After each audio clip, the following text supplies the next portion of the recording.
அகிலத்தின் அன்பான சொந்தங்களுக்கு இனிய வணக்கம். மீண்டும் காணொளிப்பதினூடாக சந்திருக்கின்றோம்.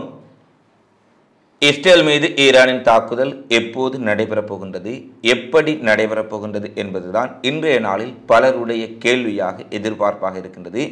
ஈரான் தன்னுடைய பதிலடி தாக்குதல் நிச்சயமாக இடம்பெறும் என்பதை ஏற்கனவே அறிவித்துவிட்ட சூழ்நிலையில் இன்று சற்று முன்னர் ஒரு மிக முக்கியமான அறிவிப்பை வெளியிட்டு அதை உறுதிப்படுத்தி இருக்கின்றார்கள். அடுத்து இஸ்ரேலுக்குள்ளும் பல்வேறுபட்ட பாதுகாப்பு நடைமுறைகளை அவர்கள் செய்திருப்பதான செய்திகளும் வெளியாக இருக்கின்றன.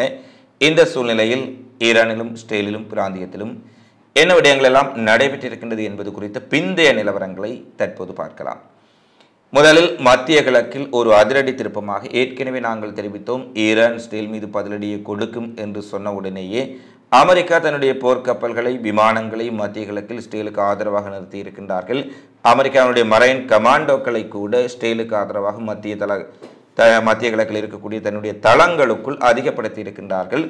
இந்த நிலையில் ஈரானுடைய தலைநகர் டெஹ்ரானில் அமைந்திருந்த விமான நிலையத்துக்கு ரஷ்யாவினுடைய கார்கோ ஃபிளைட்ஸ், அதாவது இராணுவ உபகரணங்களை கொண்டு வரக்கூடிய பல விமானங்கள் வந்து சென்றதான செய்திகளை நாங்கள் விரிவாக வெளியிட்டிருந்தோம்.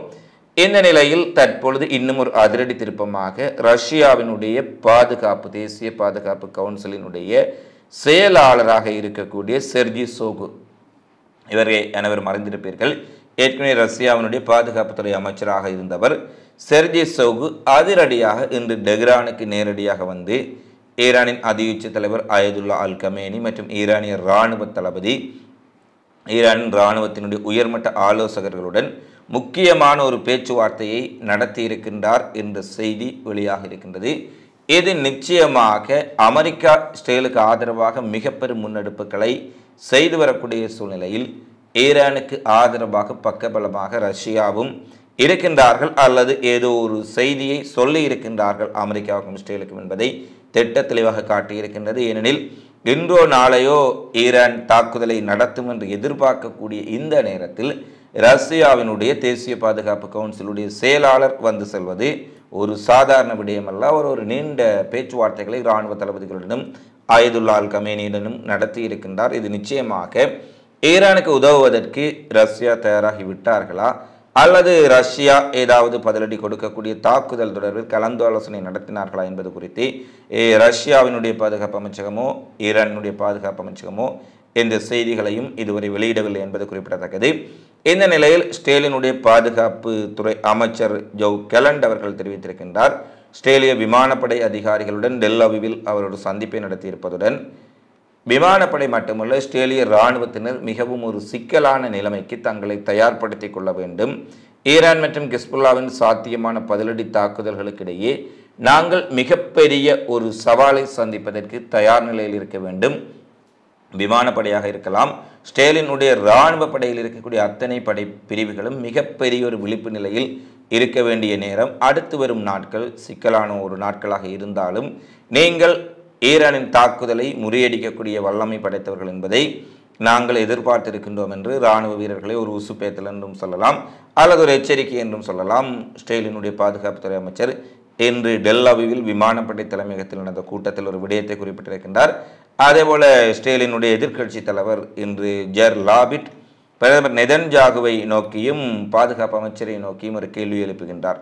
எத்தனை நாட்கள் நாங்கள் பதுங்கி இருப்பது, எத்தனை நாட்கள் நாங்கள் பங்கர்களுக்குள் இருப்பது, எத்தனை நாட்கள் பயந்து கொண்டு இஸ்ரேலியர்கள் பதுங்கி இருப்பது, நீங்கள் ஈரான் மீது ஒரு தாக்குதலை நடத்துவதற்கு அல்லது முன்னோக்கி சென்று தாக்குதலை நடத்துவதற்கு எதுக்கும் தயார் நிலை இருக்கின்றதா, அல்லது இஸ்ரேலுக்குள் ஈரான் நடத்தக்கூடிய தாக்குதல்களுக்கு எந்த விதமான தடுப்பு நடவடிக்கைகளும் உங்களிடம் இல்லையா, மக்களை பதுங்கி இருக்க சொல்கின்றீர்கள். முக்கியமான அரசு அலுவலகங்கள் மூடப்பட்டிருக்கின்றன, டெல் அவிவ் மற்றும் மக்கள் கூடக்கூடிய ஷாப்பிங் மால்கள் என்று சொல்லக்கூடிய வணிக மையங்கள் கூட பல மூடப்பட்டிருக்கின்றன, பல வான்வெளிகள் மூடப்பட்டிருக்கின்றன, ஈலாட் துறைமுகம் உட்பட பலவற்றின் செயற்பாடுகள் ஸ்தம்பிதமடைந்திருக்கின்றன. இந்த நிலையில் 5 நாட்களாக ஒரு நாடு முழுக்க உட்கார்ந்து எங்களை வெடிகுண்டு வீசுவதற்காக காத்திருப்பதை உங்களால் ஏற்றுக்கொள்ள முடியுமா என்று ஒரு மிக கடுமையான கேள்விகளை ஜர் லாபிட் அவர்கள் நெதன்யாகு பாதுகாப்புத்துறை அமைச்சரை நோக்கி கேட்டிருக்கின்றார். நாங்கள் இங்கு பயந்து பதுங்கி கொண்டிருப்பதா, ஈரான் தாக்குதலை உங்களால் தடுக்க முடியவில்லையா, அல்லது ஈரான் மீது நீங்கள் ஒரு வளைந்த தாக்குதலை செய்ய முடியவில்லையா என்றெல்லாம் பல கேள்விகளை ஜர் லாபிட் எழுப்பியிருக்கின்றார். லாபிட்டுக்கு ஒரு விடயம் தெரியவில்லை. போதும் ஈரான் மீது ஒரு வலிந்த தாக்குதலை நடத்தியமையினால் தான் இஸ்ரேலியர்கள் இவ்வளவு பயந்து கொண்டிருக்கின்றார்கள். அமெரிக்காவை உதவிக்கு அழைக்கின்றார்கள், பிரிட்டனை அழைக்கின்றார்கள், பிரான்ஸை அழைக்கின்றார்கள் என்று ஐரோப்பிய நாடுகளின் வெளிவிவகாரத்துறை அமைச்சர்கள் எல்லாம் இஸ்ரேலினுடைய வெளிவிவகாரத்துறை அமைச்சர் தொலைபேசியில் பேசியிருக்கின்றார் என்ற தகவலை இஸ்ரேலினுடைய வெளியுறவுத்துறை அமைச்சகமே வெளியிட்டிருக்கின்றார்கள். அவர்கள் என்ன பேசியிருப்பார்கள் என்பதை நீங்கள் அறிந்திருப்பீர்கள். ஈரான் தாக்குதலை தடுப்பதற்கு எங்களுக்கு அனைவரும் உதவ வேண்டும். ஈரான் ஒரு பிராந்திய போரை தூண்டப் போகின்றார்கள். செய்வதையெல்லாம் இஸ்ரேல் செய்துவிட்டு ஈரான் தூண்டுவதற்கு தயாராகிவிட்டார்கள். என ஈரானுக்கு எதிராக ஒன்றிணையுங்கள், ஈரானினுடைய பிராந்திய விரிவாக்கத்துக்கு எதிராக ஒன்றிணையுங்கள் என பல பிரச்சாரங்களை சம நேரத்தில் வெளிவிவகாரத்துறை ஊடாகவும் இஸ்ரேல் மேற்கொண்டு வருகின்றது. எந்த பிரச்சாரங்களை மேற்கொண்டு வந்தாலும் கூட அமெரிக்கா, பிரிட்டன் ஒரு சில நாடுகளை தவிர இஸ்ரேலுக்கு நேரடியாக உதவுவதற்கு பல நாடுகள் தயாராகவில்லை. இருந்த போதிலும் அமெரிக்கா ஒரு மிகப்பெரிய முன்னெடுப்புகளை ஈரானுக்கு எதிராக இஸ்ரேலுக்கு ஆதரவாக மத்திய கிழக்கு முழுவதும் எடுத்து வருகின்றார்கள் என்பதையும் நாங்கள் இங்கு தெளிவாக பார்க்கக்கூடியதாக இருக்கின்றது. அடுத்து ஈரான் ஒரு சற்று முன்னர் ஒரு மிக முக்கியமான அறிவிப்பை விடுத்திருக்கின்றார்கள். ஈரானிய வான்பரப்புலையோ அல்லது வான்பரப்புக்கு அருகிலேயோ உங்களுடைய விமானங்கள் பறப்பதை அனைத்து நாடுகளும் தனியார் விமான நிறுவனங்களும் 2 நாட்களுக்கு 48 மணி நேரத்துக்கு நிறுத்திக் கொள்ளுங்கள் என்ற ஒரு அறிவிப்பை விடுத்திருக்கின்றார்கள். இது ஈரானிய இராணுவத்தினுடைய IRGC-யினுடைய உத்தியோகபூர்வமான அறிவிப்பாக தற்போது வெளியாக இருக்கின்றது. அதாவது ஈரான் மிகப்பெரிய அளவில் பாலிஸ்டிக் ஏவுகணைகள், ட்ரோன்களை கொண்டு தாக்குதலை வான்வெளியாக நடத்தும் என எதிர்பார்க்கப்படும் சூழ்நிலையில் ஈரானினுடைய வான்வெளியையோ அல்லது வான்வெளிக்கு அருகாமையிலேயோ உங்களுடைய விமானங்களை பறக்க வேண்டாம், அது உங்களுக்கு நல்லது என்ற ஒரு செய்தியை ஈரான் திட்ட தெளிவாக கூறியிருக்கின்றார்கள். அப்படி என்றால் ஈரானிய வான்பரப்புகளின் ஊடாகத்தான் ஈரானிய ட்ரோன்களோ ஏவுகணைகளோ அந்த தாக்குதல் இருக்கப் போகின்றது என்பதை ஈரான் மறைமுகமாக தெரிவித்திருக்கின்றார்கள். இதன் காரணமாக ஈரானின் நட்பு நாடுகளும் சரி, ஈரானுக்கு விமானங்களை இயக்கக்கூடியவர்களும் சரி, ஈரானிய வான்பரப்புகள் 2 நாட்கள் ஸ்தம்பிக்கலாம் என எதிர்பார்க்கப்படுகின்றது. அது மட்டுமல்ல, ஈரான் தன்னுடைய GPS என்று சொல்லக்கூடிய இருப்பிடத்தை கண்டறியக்கூடிய GPS தொழில்நுட்பத்தில் சில மாற்றங்களை செய்வதற்கு அல்லது நிறுத்தி வைப்பதற்கு ஆலோசனைகளை மேற்கொண்டிருப்பதாலும் இந்த அறிவிப்பை ஈரான் விடுத்திருக்கலாம் என்ற செய்தி வழியாக இருக்கின்றது. இந்த நிலையில் இவ்வளவு தாக்குதல்கள் ஈரானிலிருந்து நடைபெறலாம் என்ற அச்சம் காரணமாக இஸ்ரேல் முடக்கப்பட்டிருக்கும் சூழ்நிலையில் இஸ்ரேலினுடைய பங்கு சந்தைகள் என்றுமில்லாத சரிவை சந்தித்திருக்கின்றன என்ற செய்தி வழியாக இருக்கின்றது. அக்டோபர் 7ஆம் தேதி ஹமாஸ் ஒரு தாக்குதலை நடத்திய பின்னர் எவ்வாறு இஸ்ரேலினுடைய பங்கு சந்தைகள் வேகமாக சரிந்தனவோ அது போன்றதை விட ஒரு பெரிய சரிவை தற்போது இஸ்ரேலினுடைய பங்கு சந்தைகள் சந்தித்திருக்கின்றன. இதனால் பங்கு வர்த்தகம் முழுமையாக தரைமட்டமாக இருக்கின்றது என்ற செய்தியும் வெளியாக இருக்கின்றன. இஸ்ரேலின் உடைய பண பரிவர்த்தனை நிறுவனம் வெளியிட்டிருக்கக்கூடிய செய்தியில் இதுவரை இல்லாத அளவுக்கு இஸ்ரேலினுடைய பங்கு சந்தை நஷ்டத்துடன் முடிவடைந்திருக்கின்றது. அடுத்து வரும் நாட்களில் அது மேலே செல்வதற்குரிய வாய்ப்புகள் கூட மிகவும் குறைவாக இருக்கின்றன. இன்னும் இதைவிட மோசமான நிலைக்கு இஸ்ரேலினுடைய பங்கு சந்தைகள் செல்லலாம் என்பதுதான் எங்களுடைய கவலையாக இருக்கின்றன. இஸ்ரேலிய பங்குச்சந்தை நிறுவனத்தினுடைய தலைவர் தெரிவித்திருக்கின்றார். அடுத்து லெபனான் அரசினூடாக கிஸ்புல்லாக்களுக்கு பலர் தூது அனுப்பியிருந்தார்கள். ஏனெனில் ஈரான் ஒரு சம நேரத்தில் பதிலடியை கொடுக்கும் அதே நேரத்தில் கிஸ்புல்லாக்களும் தாக்குதலை நடத்தலாம் என்பதுதான் பலருடைய எதிர்பார்ப்பாக இருக்கின்றது. ஆனால் ஏற்கனவே கிஸ்புல்லாக்கள் தங்களுடைய தாக்குதலை ஆரம்பித்திருக்கின்றார்கள். நேற்றைய தினமும் வடக்கு இஸ்ரேலுக்குள் பல ஏவுகணை தாக்குதல், ட்ரோன் தாக்குதல் நடத்தப்பட்டது. இஸ்ரேலியர்களுக்கு உயிரிழப்புகளும் அங்கே பதிவாக இருந்தன. இந்த நிலையில் கிஸ்புல்லாக்களை எப்படி நிறுத்துவதற்காக பிரான்சினூடாக, அமெரிக்காவினூடாக லெபனான் அரசுக்கு ஒரு நெருக்கடியை கொடுப்பதற்கு அல்லது அழுத்தம் கொடுப்பதற்கு இவர்கள் மேற்கொண்ட முயற்சிகள் அனைத்தும் கிஸ்புல்லா ஏற்றுக்கொள்ளவில்லை என்பது தற்போது லெபனான் அரசினூடாகவே தெரிவிக்கப்பட்டிருக்கின்றது. எமக்கு இழப்புகள் ஏற்பட்டாலும் பரவாயில்லை, இனப்படுகொலை செய்யக்கூடிய இந்த இஸ்ரேலிய அரசுக்கு எதிராக கிஸ்புல்லா தங்களால் முடிந்தவரை பதிலடியை கொடுக்கும் என்பதுதான் கிஸ்புல்லாவுடைய கருத்தாக இருக்கின்றது.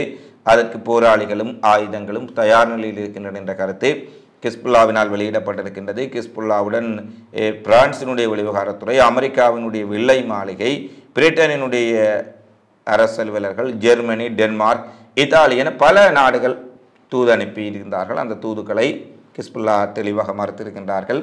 தாக்குதல் நடத்துவதிலேயோ பதிலடி கொடுப்பதிலேயோ எந்த விதமான மாற்று கருத்தும் இல்லை என்பது ஈரானை போன்ற ஒரு கருத்தை தான் கிஸ்புல்லாக்களும் தெரிவித்திருக்கின்றார்கள். இந்த நேரத்தில் இன்றைய தினம் கிஸ்புல்லாக்கினுடைய ஒரு ட்ரோன் தொகுதிகள் ஏவப்படுவதற்கு தயாராக இருந்த ட்ரோன் தொகுதிகள் மீது இஸ்ரேல் நடத்திய விமான தாக்குதலில் கிஸ்புல்லாவினுடைய சில ஏவுதளங்களும் ஹிஸ்புல்லா அமைப்பினுடைய சில போராளிகளும் கொல்லப்பட்டிருக்கின்றார்கள் என்ற செய்தியை இஸ்ரேலிய இராணுவம் இன்று அதிகாரப்பூர்வமாக வெளியிட்டிருக்கின்றார்கள். ஏறக்குறைய 2 மணி நேரத்துக்கு முன்னதாக இந்த தாக்குதல் இடம்பெற்றதாக அவர்கள் தெரிவித்திருக்கின்றார்கள்.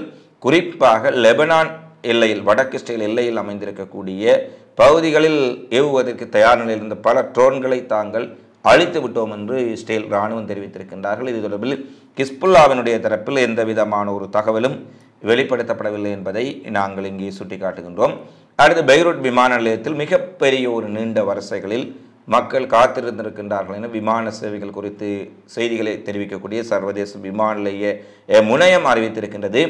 லெபனானுக்கான தங்கள் விமானங்களை பல விமான சேவை நிறுவனங்கள் இடைநிறுத்திய பின்னர் மிகப்பெரிய அளவில் அங்கு ஒரு சில விமானங்களில் தங்களுடைய நாடுகளுக்கு தப்பிச் செல்வதற்காக வந்த மக்கள் விமானங்கள் கிடையாது ஏமாற்றத்துடன் பெய்ரூட் விமான நிலையத்திலேயே கவலையுடன் காத்திருந்தார்கள் என்ற செய்தி வெளியாக இருக்கின்றது.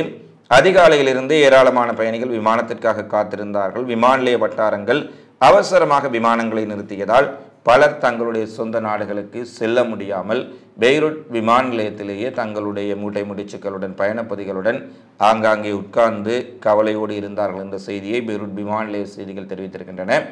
லெபனானில் இருக்கக்கூடிய ஒரே ஒரு சர்வதேச விமான நிலையமாக பெய்ரூட் விமான நிலையம் காணப்படுவதால் இந்த விமான நிலையத்தின் ஊடாகவே வெளிநாடுகளுக்கு செல்ல வேண்டியவர்கள் செல்லக்கூடிய ஒரு நிலை இருக்கின்ற சூழ்நிலையில் இந்த சம்பவங்கள் திடீர் விமானங்களை நிறுத்திய காரணத்தினால் லெபனானிலிருந்து அவர்கள் செல்ல முடியாத ஒரு நிலை ஏற்பட்டிருக்கின்றது. அதேபோல இன்றும் பல ஐரோப்பிய நாடுகள் ஈரானுக்கும் லெபனானுக்கும் சிரியாவுக்கும் இஸ்ரேலுக்கும் செல்லக்கூடிய பயணங்களை உடனடியாக தவிர்க்க வேண்டும் என Germany, Denmark, Norway, Canada, America போன்ற நாடுகள், இங்கிலாந்து போன்ற நாடுகள் மீண்டும் ஒரு முக்கியமான எச்சரிக்கையை தங்களுடைய நாட்டு குடிமக்களுக்கு வெளிப்படுத்தி இருக்கின்றார்கள் என்பதுதான் தற்போது முக்கியமாக நிகழ்ந்து கொண்டிருக்கக்கூடிய விடயங்களாக பதிவாக இருக்கின்றது.